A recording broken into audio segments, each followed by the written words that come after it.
Let's get to GA. Kieran Donaghy, good morning to you. Good morning, Ger. How are you? How does the orange of Armagh sit on your shoulders? I don't know yet. I haven't been up there. Going up over the weekend now, so looking forward to it. To get fitted for the team tracksuit. What's your job going to be?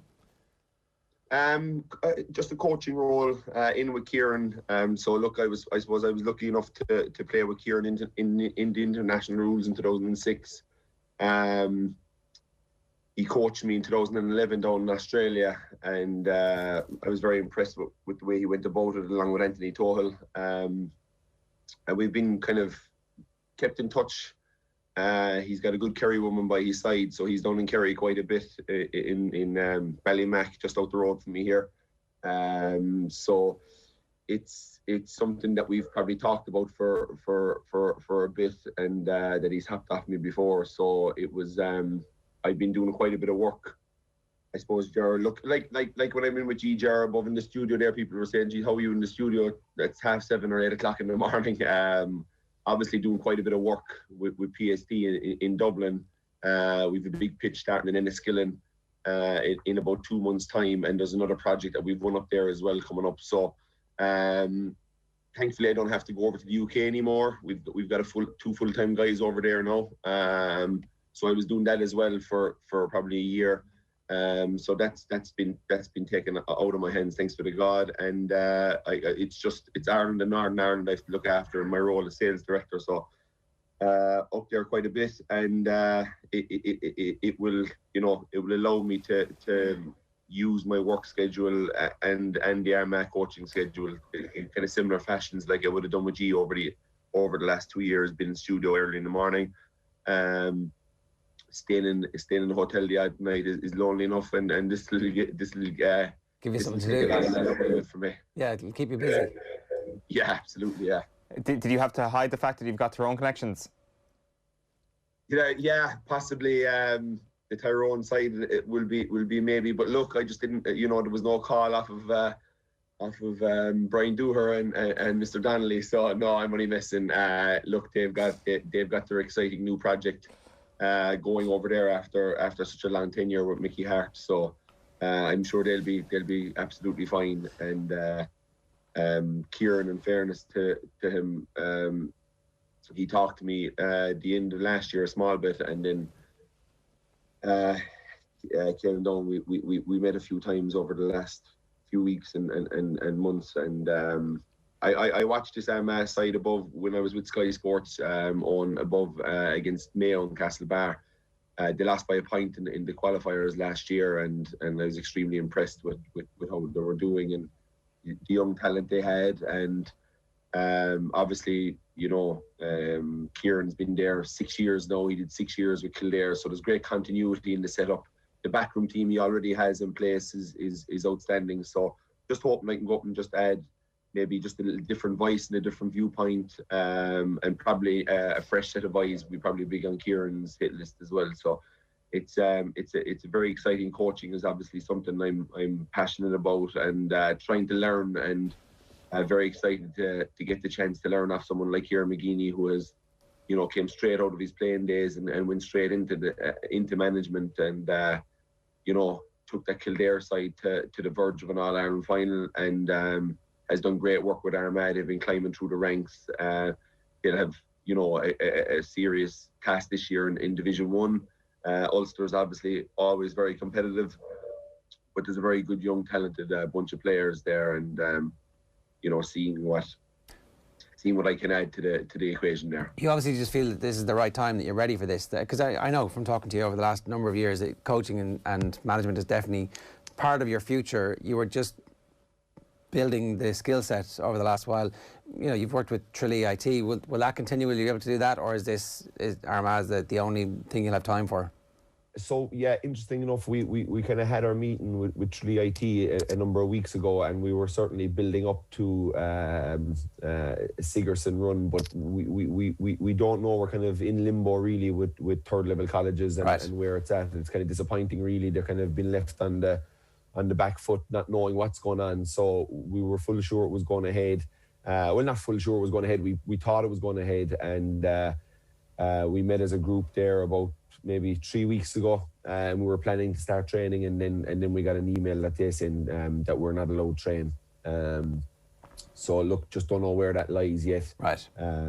Ger, but yeah, look, it's something I had a really enjoyable year inside with Micheál O'Donoghue and the Galway boys, and learned a huge amount off of that setup, and work closely with the lads as well, and still have a very good bond with a lot of those guys. So it's being in a group is I suppose it's where I'm happiest.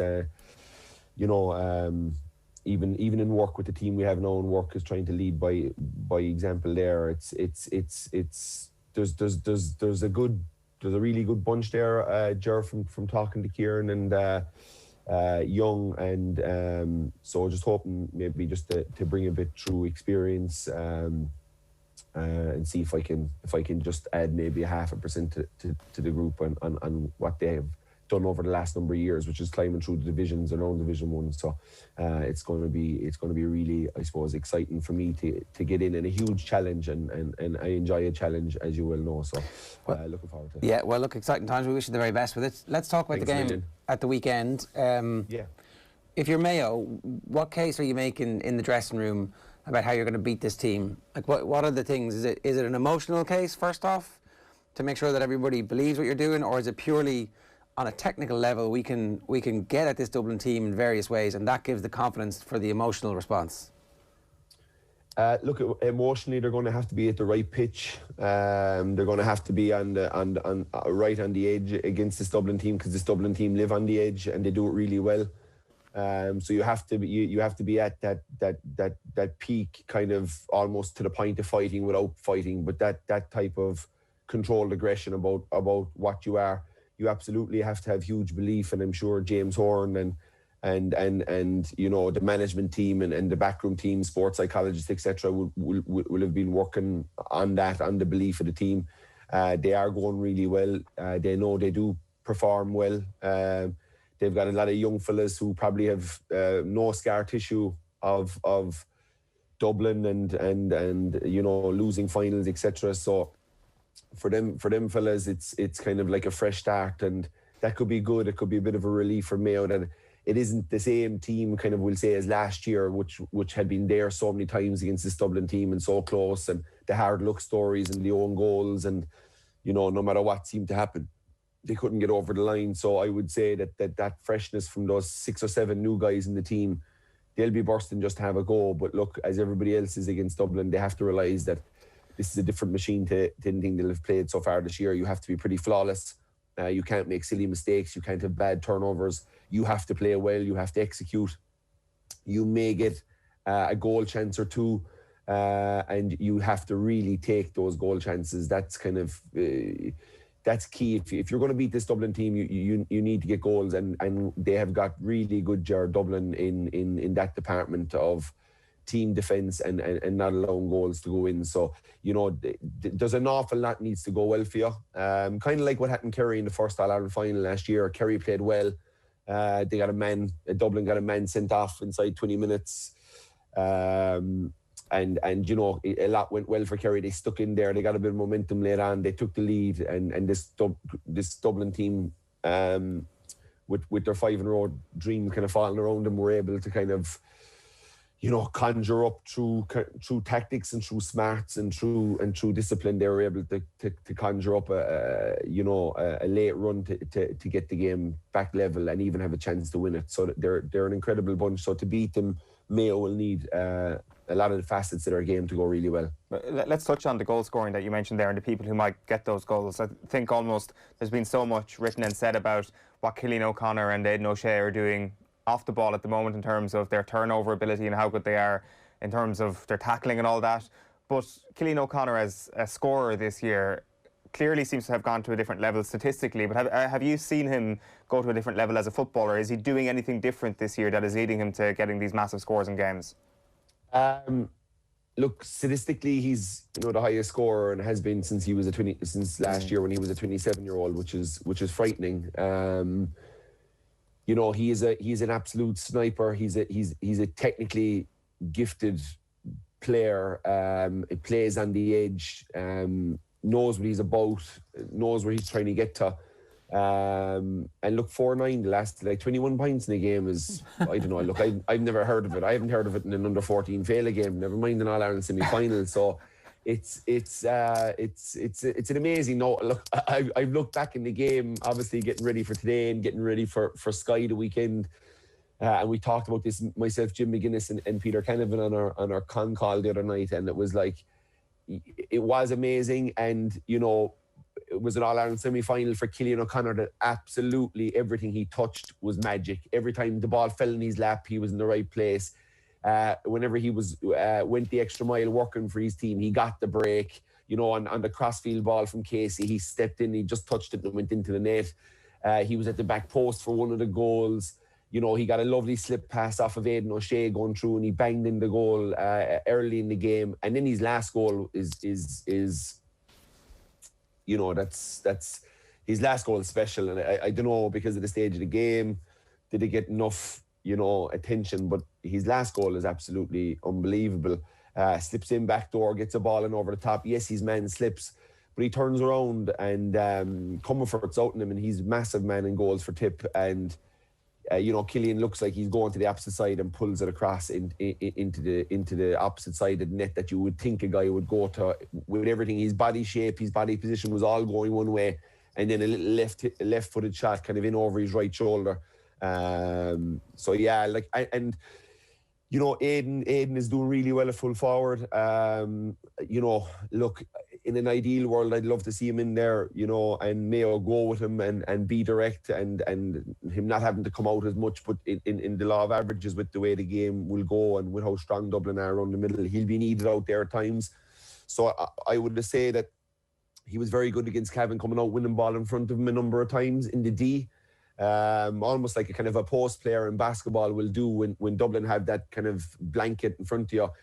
If Aidan O'Shea, when it's slowed down and there's bodies everywhere, if he can kind of go into kind of a post role in basketball where he gets out into the D, when the ball's been rotated, he gets out and guys hit him into the chest with a hand pass if he gets out in front of his man. Because once he gets out in front, there's no getting around him.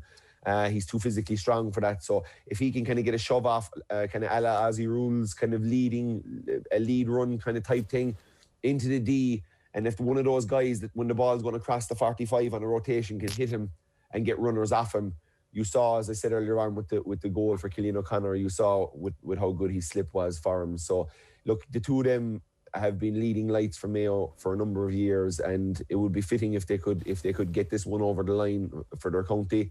But the pocket rocket is Tommy Goals in the corner, and he's called that for a reason. And geez, they'd be happy in Mayo if he got one the weekend.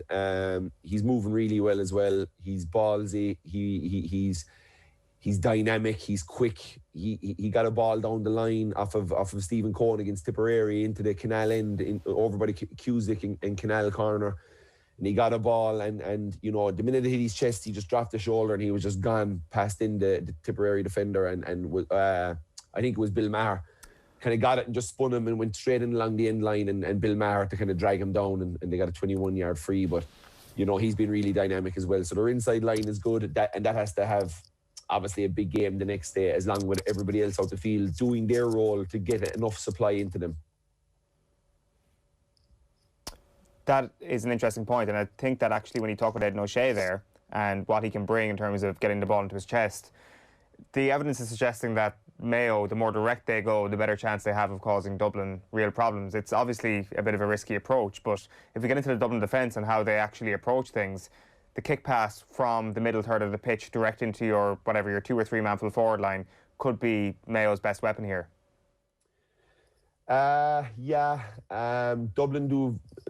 Dublin do a great job of really not allowing themselves to be that exposed. One, they don't turn over the ball that much because they don't take it into contact. And two, they've kind of really good pressure around the middle of the field when fellas are trying to get their head up, and their weak side or their extra man, as they'll normally have, which I don't think they'll have too much against Mayo. I think it'll be the weak side defender that will be probably playing more of a sweeping role on. But you know, their defensive setup and shape doesn't really allow them to be too exposed. with an inside forward line. What I possibly would do if I was Mayo is maybe bring, you know, Tommy and Killian out to the kind of D when they're back defending at times. Just to allow that out ball to Tommy or Killian to be faster and quicker, that they're not in the full forward line waiting for the guys. The gap is very big. When I used to be in full forward, I used to always send one of the fellas out next to me if the gap was big, to get out to the top of the D, even in the 45, to try and be that out ball for when your guys turn it over and get the ball back. So they don't want to kind of get caught with a scenario where there's three guys. They don't want to get caught and that kind of scenario where there's three of them. I don't know, can you see that? Yeah. But where there's three of them in this kind of a scenario where you've Killian OConnor, Tommy Conroy, and obviously Aidan O'Shea, and everybody else is back kind of defending Dublin, as most teams have to do now because Dublin are so dynamic. So you have so many teams back. And if you get the ball back there, it's an awful long way to your full forward, whereas I'd nearly like to see Aidan inside here and see Killian and Tommy Conroy playing that kind of a role where they can crisscross, and maybe when the boys get the ball out, that there's that kick pass. If you can get that kick pass off, now what happens in here is more dangerous. What Dublin are really good at is playing enough in front here where they take out that ball an awful lot and make it hard to get in there. So, you know, this access for Mayo, Aidan O'Shea, Killian and Tommy Conroy, if they're to get that kind of space, and the boys can turn them over. Now, the problem with that as well is actually turning them over, guys. It's Dublin don't do it. They did it once against, they did 3 turnovers in the opposition half against Cavan. And I think one of them was someone tried to play a ball into the corner here, and it got cut out by a Cavan player. And they moved it straight into the middle of the field to James Smith. James Smith was fouled. Cavan had more guys back than that, so they had that kind of a scenario. But what they left with inside here was Martin O'Reilly, the wing forward. He was 1-on-1 with Johnny Cooper. They got a foul. Dublin are very good at the tactical foul in the middle of the field. If they do feel they're exposed, the very rare times they do turnover, you'll notice that they'll foul before the ball gets a chance to be punished almost after your turnover. They'll do that foul where they'll get a good hard tackle in, let you know about it. But you'll have to get up, and all the time then it's allowing Dublin to filter bodies back. But in this instance, when he was fouled, he kind of jumped out of the way of the foul and got away and just played a diagonal ball in here. And Martin O'Reilly went in and over the top. Johnny Cooper fouled him.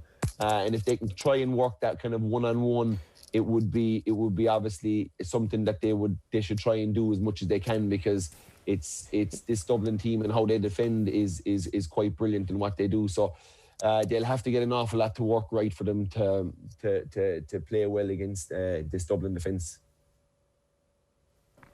That element could be something that Mayo are going to target, as you mentioned there. That Johnny Cooper moment was an interesting one. He was lucky to not get punished on that particular occasion. And no black card and no kind of yellow cards for the persistent fouling that other teams get. That's the benefit of being champions, is it? Or is it just that other teams need to bitch and whine and piss about it?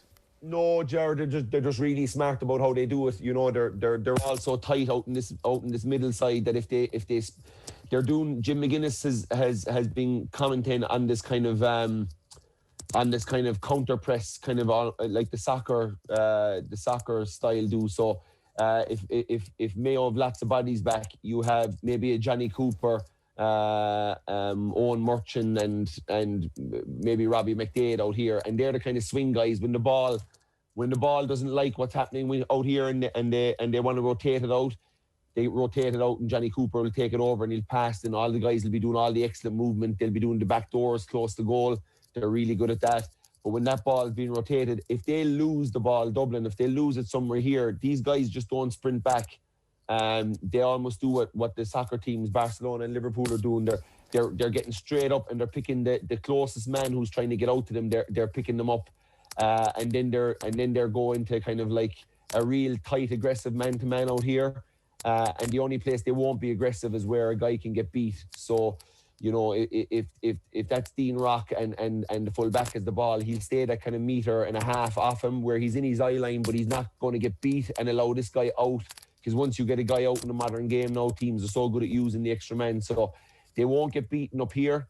They'll stay very tight, connected. Or like if there's a thing we do in basketball, if you're kind of one pass away, So if you're playing in a basketball court, if you're 2 passes away, you should be in held position. So what I would say, 2 passes away is maybe this guy, when the ball's over here, he's 2 passes away. So what he can do for Dublin is he can get into held position. But all these guys are 1 hand pass away. So they're all really good. Dublin are really good at getting tight on all that and not allowing the out ball, we'll say. And what they do then is they try and get you over here to where they push you up the sideline. They're very good at getting their body position. If this is the guy coming out and I jump to here, it's giving this guy a huge option to come inside me. Whereas if what Dublin do is actually get up here and actually encourage this guy to start going down the line. And once he starts going down the line, then they're the best around at using the sideline as an extra defender. Yeah. And that's what makes it hard. And what they're very good at also is realising when a guy is out of the play. So Dean Rock is here on the full back, kind of out of the play. He'll almost sneak in behind when he can. And then they get this double team that we're seeing so much of them on the sideline. So look, they're so good at what they're doing defensively wise. It's kind of hard to break them down and hard to get scores off them. But look, that's just the beauty of how well oiled they are, and that's why they're so oppressive when they're seeing them. But that's the big thing that Jim McGuinness has noticed, that most teams, if they turned it over here, the initial reaction would be get safety back, get a guy or 2 back there to take away. You leave extra bodies. Now these guys can pass out very easily. Teams can transfer the ball quickly. But that's why we don't see Dublin exposed in the full back line really at times, is because they're so good at pushing you out the sideline and slowing you down and not letting themselves get up there.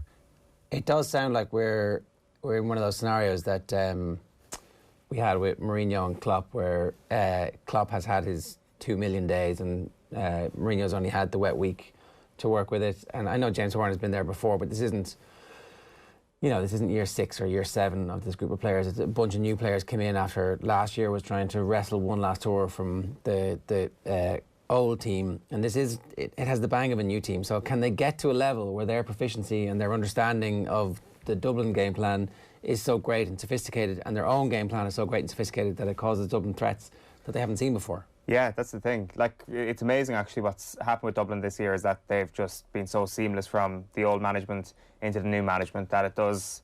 If you told us that Jim Gavin was actually managing this team and like instead of Dessie Farrell, you would probably believe anybody who said that, because it does look very similar. There have been a few tweaks here and there, a few personnel changes, but it looks like the same management team and the standards are just as high, and in many areas they've actually gone to a higher level again. So, like, I mean, this is the sort of fixture that can actually wind the team up so much to the point of obsession, I'd imagine, and Mayo would have thought about this for so long, and I'm sure coming up against Dublin last year was something that would have preoccupied them all year long, and then unfortunately they come up quite short in the end. But this is a better chance. This is as good a chance as Mayo will have because of the conditions around it, because of the lack of a crowd, because of the rest that they've had beforehand, because of the players in their peak, because of the new players, that beautiful naivety, the untarnished level of, you know, of their relationship with of a lot of these players between themselves and Dublin. A lot of these players haven't played against Dublin, haven't been beaten against Dublin. So this is a real opportunity on a mental level for them.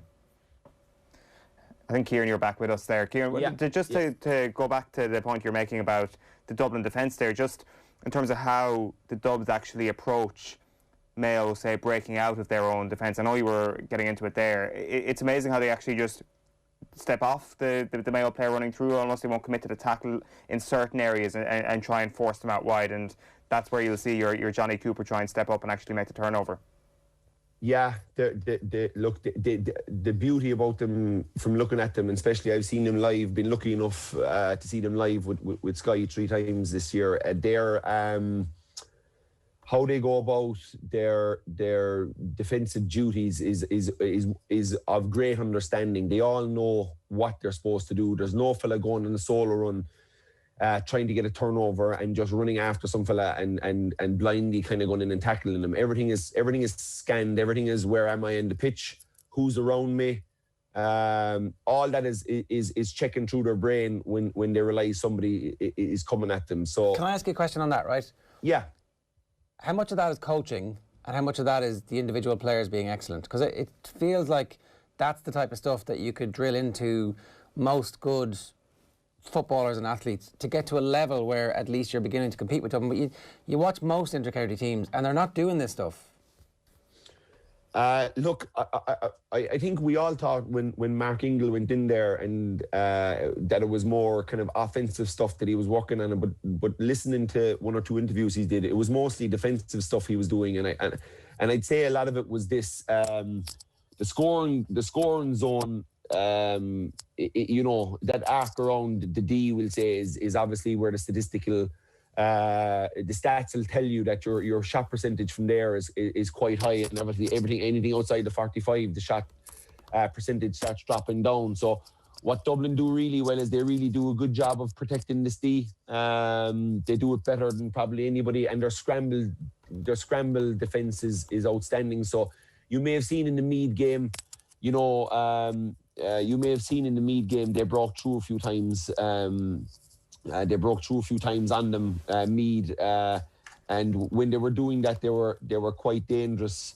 But they never got a goal, and they never got near a goal. Killian O'Sullivan, I think, went through here at one time. He bore straight down in goals, but what they do is they realise that there's trouble straight away, and the Johnny Coopers and all these, they've no problem in leaving their men and getting straight to the danger zone.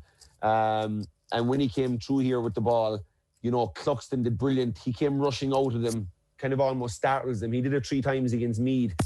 But what he's doing that for is he comes out so fast that the player is often kind of spooked by it and maybe tries to change direction, which allows the guys that are coming back in to the danger zone, allows them time to get tackles in and get pressure in. And often you'll see them throw it out. They'll throw it out to him or throw it out to him, and they may have a shot at goal.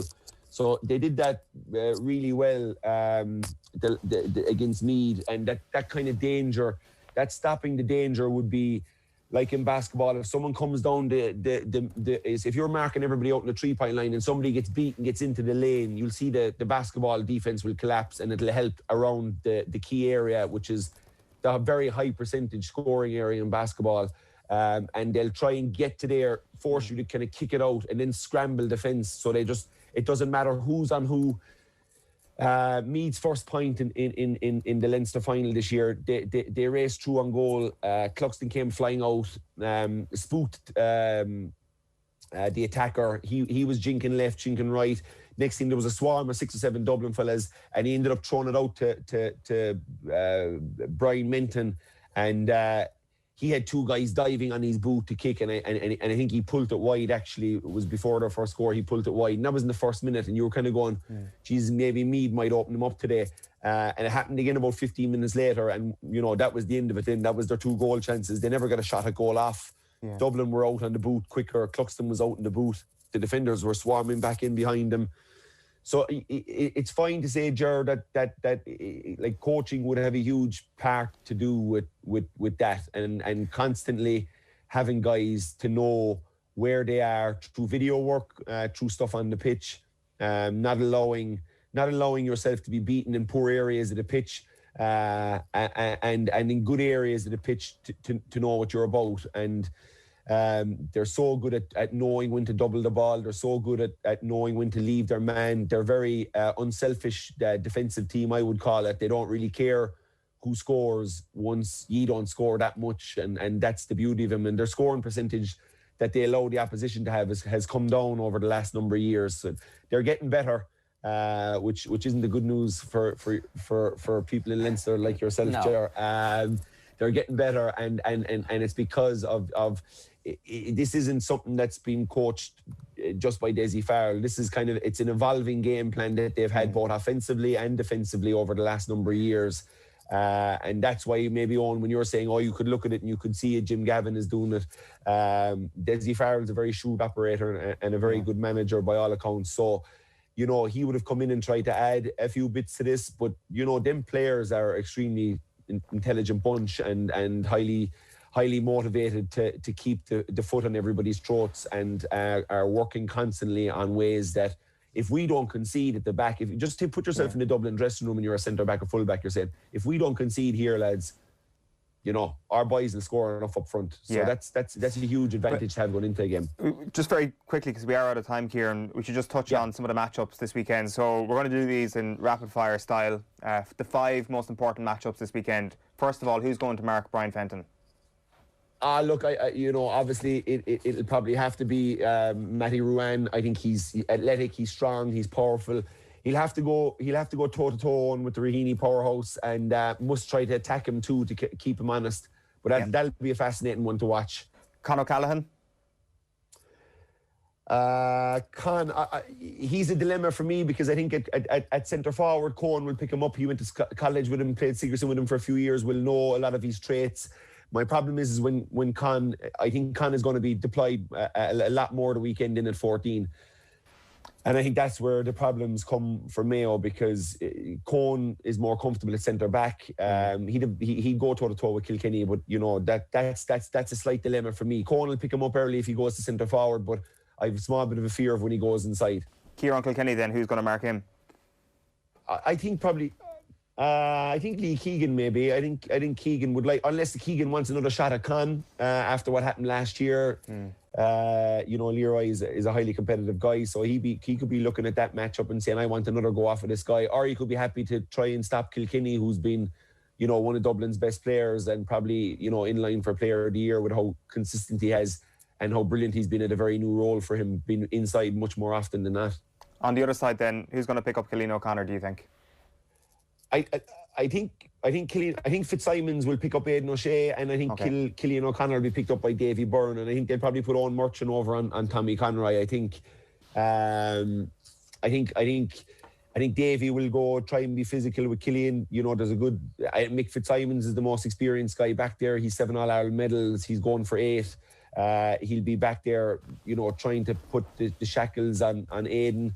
There's some fascinating battles out there the last day. Obviously Mayo have to try and come out on top. If Mayo could come out on top of 3 or 4 of those battles, they'd have a good chance of being in a position to win this late on. But the fear is that Fenton, Kilkenny and Con could all have big games, and if they have big games, then Mayo will be in trouble. So look, I think as a guy going into an All-Ireland final, you have to kind of look at your guy and say, look, not today. I'm going to have to win my own battle and just hope the boys around me can win that, but you can't concentrate on everybody else.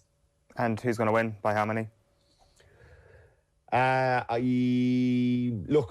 neutral and the human side of me is obviously would love to see this Mayo team win. And if they get a day like last year where Kerry performed really well in the first half and the second half and their players play really well, they'll absolutely have a chance in this because they're physically as well prepared as them.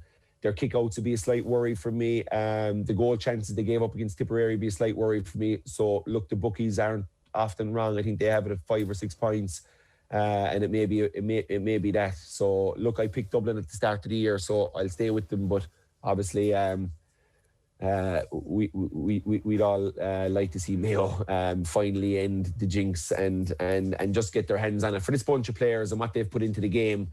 And they are respected as a really good team, and I think they could if they could get this All Ireland over the line. They can consider themselves maybe more than a great team. Yeah, 100%. I think that's exactly it. Kieran, good stuff. Thanks a million. Congratulations on the new gig again. Cheers. All right, boys. Take it easy. Kieran Donaghy giving us some thoughts there ahead of the All-Ireland football final.